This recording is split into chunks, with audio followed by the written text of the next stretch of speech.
Hello fam, welcome back to a new video. बहुत दिन के बाद पोस्ट कर, एक्चुअली आपको तो पता ही होगा क्योंकि मैंने कम्युनिटी पोस्ट जो है था उसमें अपना रिजल्ट भी शेयर किया था, जिसमें कि मेरे 25 भी जो है वो अनसक्सेसफुल रहा। और फिर उसके बाद फिर मूड भी ऑफ हो गया था, वीडियो बनाने का भी मन नहीं कर रहा था क्योंकि लग रहा था ऐसा कि पास हो जाते हैं। मतलब कि ग्रुप 1 तो कंफर्म था कि हाँ पास हो ही जाएंगे। ग्रुप 2 में डाउट था, लेकिन जो डाउट था वो दोनों ग्रुप को लेके डूब गया। मतलब कि ग्रुप 2 में अगर ओवरऑल रिजल्ट का बात करें तो एक्सपेक्टेशन से 4 से 5% में नीचे ही रिजल्ट रहा, क्योंकि हमको लग रहा था कि कॉस्टिंग में एग्जाम्सन होगा। एग्जाम्सन का तो छोड़िए, यहाँ तक कि कॉस्टिंग में निकला भी नहीं। मतलब कि 33 मार्क्स आए हैं और ऊपर से ऑडिट में थोड़ा सही से, मतलब कि उतना याद तो ऑडिट नहीं किए थे, जितना हमको समझ में आया था वही लिखे थे। तो उसमें भी ओके है 33 मार्क्स दोनों लगता है। पता नहीं को एक ही टीचर चेक किए होंगे, इसलिए दोनों का सेम मार्क्स है। उसके बाद जैसा कि FMSM हुआ, FMSM में लग ही रहा था कि FM का वजह से हम, मेरे हिसाब से थोड़ा टफ आया था।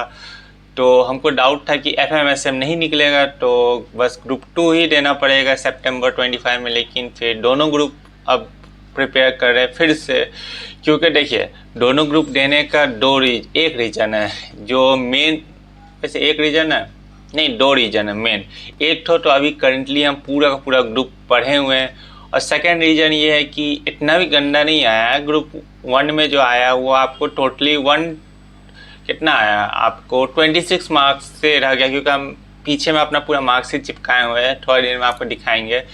क्योंकि 26 नंबर से मेरा ग्रुप 1 रह गया। ग्रुप 1 में जहाँ पे हम लैग किए वो रहा अकाउंट्स में, मतलब कि 35 मार्क्स आए हैं।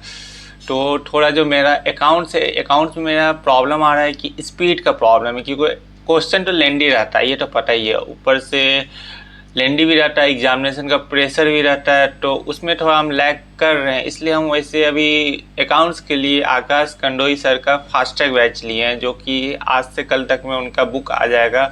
और वैसे मैंने बुक आने से पहले ही 2 AS, जो कि AS2 है और AS10 है, वो निपटा दिया है। क्योंकि अगर देखा जाए मेरा जैसा एनालिसिस है वैसे एनालिसिस थोड़ा होता है कि ये चैप्टर छोड़ दे तो ये आ जाएगा, मतलब कि किस्मत के ऊपर जाने का रहता है। लेकिन एनालिसिस भी ये भी थोड़ा देखिए, ICA का एक सेट पैटर्न रहता है। अब वो ऑडिट के लिए तो नहीं है, क्योंकि ऑडिट का अपना कैसे भी क्वेश्चन आ जाता है। लेकिन आपको होता है जैसे कि बताते हैं, अकाउंट का सेट पैटर्न है कि आपको AS21 एमलगमेशन आएगा ही आएगा। और हम लास्ट अटेम्प्ट में क्या करते हैं, मतलब कि लास्ट अटेम्प्ट मेरा गलती ये था कि हम गए थे AS21 पढ़ गए और उसमें आ गया PL का फॉर्मेट, और PL का फॉर्मेट हमको याद था नहीं, तो थोड़ा सा फॉर्मेट में ऊपर नीचे हो गया, इसलिए वहाँ पे मार्क्स कटा होगा मेरा।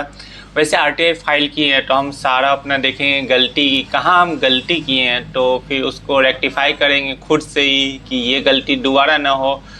और फिर आपको रहा बात अकाउंट्स का तो बता दिए। वैसे लॉ का ठीक ठाक है, थोड़ा और आ सकता था। मेरा जैसा एस्टिमेट था कि लॉ में हमको ऑल अराउंड 53 स्टार्टिंग में था, लेकिन जब कैलकुलेट किए थे कि हाँ 60 तक टच करने वाला था, लेकिन यहाँ पे 47 पे रुक गए। तो लॉ में जो पहले मेहनत की उससे थोड़ा और मेहनत करेंगे तो पहुँच सकते हैं 60 के आसपास। क्योंकि अब हमको सोचना ही नहीं है कि हमको 40 में पास करना है, क्योंकि हम सोच के जाते ही हैं कि 50-60 आ जाए बस ग्रुप क्लियर हो जाए। अब थोड़ा ऊपर का सोचेंगे तो उस हिसाब से प्रिपरेशन करेंगे, क्योंकि अभी भी टाइम है। अगर देखा जाए तो मेरा काम ही क्या है, आप देखते ही होंगे मेरा पिछला ब्लॉग वगैरह सब, अगर आपने देखा होगा तो हम अकेले रहते हैं, अपना पढ़ते हैं, खाना बनाते हैं, फिर पढ़ते हैं, फिर खाना खाते, फिर सो जाते हैं। वैसे भी खाना एक बार बनाते हैं। सो इसी सब को ध्यान में रख के अपना ग्रुप 2, मतलब कि बोर्ड ग्रुप के लिए जा रहे हैं। फाइनल है कि हम सितंबर 25 बोर्ड ग्रुप के लिए जाएंगे। If in case rare case में देखिए मेहनत तो करेंगे 200%, पहले 100% किया था, अब डबल मेहनत करेंगे कि हाँ निकाल ही देना है। इफ़ इन केस कुछ होता है तो फिर आगे का थोड़ा सोचते हैं आगे का क्या करना है।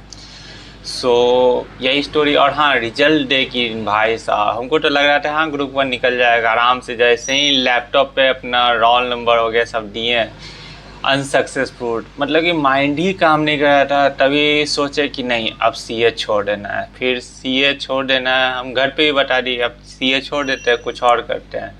फिर हम थोड़ा टाइम लिए, सोचे, अपना रिजल्ट का एनालिसिस किए। जो मैं हमको मार्क्स मिला है, जो कि मेरा पिछला 2 अटैम्प्ट देखा जाए तो आपको नवंबर 23 और जैन 25 2 अटैम्प्ट हम दिए सी इंटर में, जिसमें से जैन 25 का जो था वो सिंगल ग्रुप का था और जो नवंबर 23 का बोर्ड ग्रुप का था। तो उस सबसे बेटर आया, मतलब कि आप सब्जेक्ट वाइज कंपैरिजन कर लीजिए या फिर टोटलिटी में कि पिछला रिजल्ट से मेरा प्रोग्रेस किया है। क्योंकि अगर हम बोर्ड ग्रुप का जब दिए थे तभी कॉस्टिंग हुआ करता था, कॉस्टिंग में 26 था। अब वो अलग बात है, थोड़ा ज़्यादा गैप नहीं हुआ क्योंकि हमको कॉस्टिंग में हम लैग किए हैं एमसीक्यू में। मेरा जो एमसीक्यू का जो सॉल्व करने का थोड़ा टाइम है ना, वो थोड़ा ज़्यादा लग जा रहा है। तो उस पर थोड़ा काम करेंगे तो हो जाएगा। तो फिर हम रिजल्ट डे का बात करें तो रिजल्ट डे में मेरा माइंड पूरा ब्लैंक कि अब आगे क्या करना है। जब हम अपना मार्कशीट देखे तो अपने आप को समझा है भाई देखो, ग्रुप 1 में जो है वो ग्रुप 1 में बस 26 नंबर चाहिए और ग्रुप 2 में 65। वैसे मेरा ग्रुप 2 में टोटली 85 आया, लेकिन 65 लाना उतना टफ नहीं होना चाहिए कि 2 मंथ है, 2 महीना में वैसे ही फेलियर देख चुके हैं। अब इससे नीचे और क्या ही जाएंगे। अनसक्सेसफुल होने से नीचे ज़्यादा ज़्यादा क्या होगा, 200% मेहनत करेंगे। फिर अगर नहीं हुआ तो कोई बात नहीं, लेकिन अपना इस बार 200% देना है। क्योंकि हमको कोई क्लास नहीं देखना है एक सब्जेक्ट को छोड़ के, जो कि अकाउंट्स का हमको थोड़ा फास्टैग कंप्लीट करना है। उसी के साथ साथ हम प्रैक्टिस भी करेंगे और बाकी सब्जेक्ट का एक का भी क्लास देखना नहीं है। बाकी सब सब्जेक्ट को बस प्रैक्टिस करना, रिवाइज करना, रिमेंबर करना है। जो कि आपका ऑडिट हुआ, ऑडिट में ज़्यादा से ज़्यादा पढ़ेंगे हम। ऐसा नहीं है कि बुक खोल के रट्टा मारना स्टार्ट, जितना पढ़ेंगे जितना रिपीट करेंगे प्रोविज़न को वो तो याद हो ही जाएगा, समझ में आ ही जाएगा। और ज़्यादा हम ट्राई करेंगे कि ऑडिट का 30 में 30 लाने का। क्योंकि अगर आप एक बार ऑडिट में 30 आउट ऑफ 30 ले आते हो एमसीक्यू में, तो आपको पास होने के लिए 10 नंबर और फिर एग्रीगेट बनाने के लिए 20 नंबर चाहिए।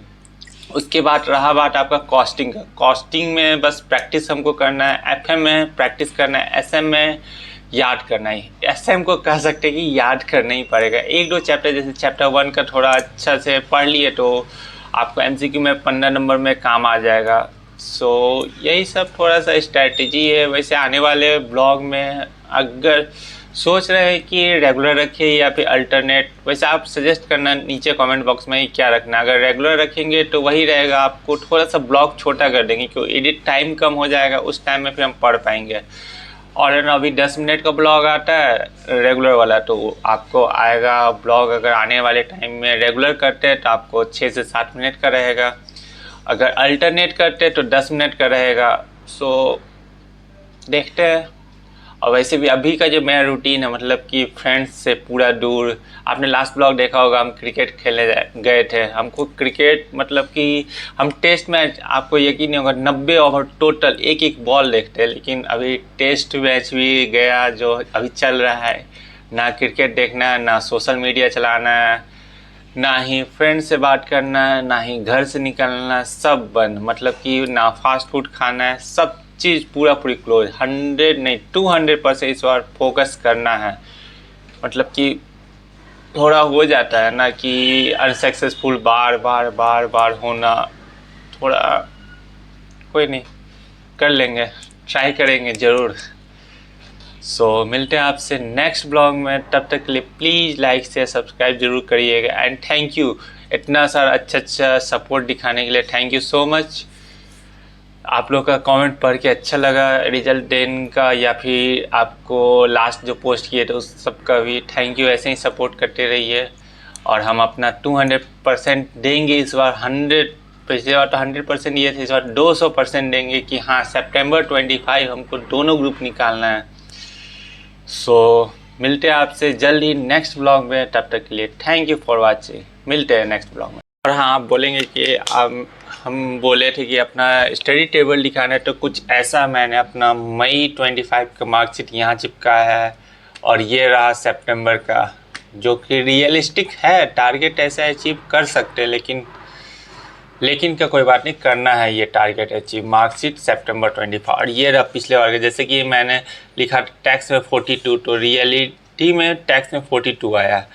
लॉ में लिखे थे पहले 53, लेकिन उसके बाद भी जब घर आए थे तब लिख दिए थे 63, लेकिन इसका थोड़ा आसपास रहा, मतलब कि लॉ का 47। और ये जो अकाउंट्स है, अकाउंट में हमको लग रहा था कि एग्जम्पशन पक्का है, जो कि नहीं आया। सो ऐसे ही मैं कुछ ऐसा दिख रहा है मेरा स्टडी टेबल जो कि सामने, और यहाँ का ये आप देखे होंगे ये चेंज किए हैं। मतलब कि थोड़ा अच्छा सोचना है भाई, क्योंकि जैसे ही अनसक्सेसफुल होता है रिजल्ट तो थोड़ा माइंड डाइवर्ट हो जाता है, माइंड डिप्रेशन में चल जाता है कि अब कुछ है ही नहीं मतलब लाइफ में। लेकिन ऐसा कुछ सोचना नहीं है, पॉजिटिव रहना है, अपना 200% रखना है, बाकी जो हो सो, और क्या करना है, और तो कुछ नहीं। मिलते हैं आपसे नेक्स्ट ब्लॉग में। Thank you for watching.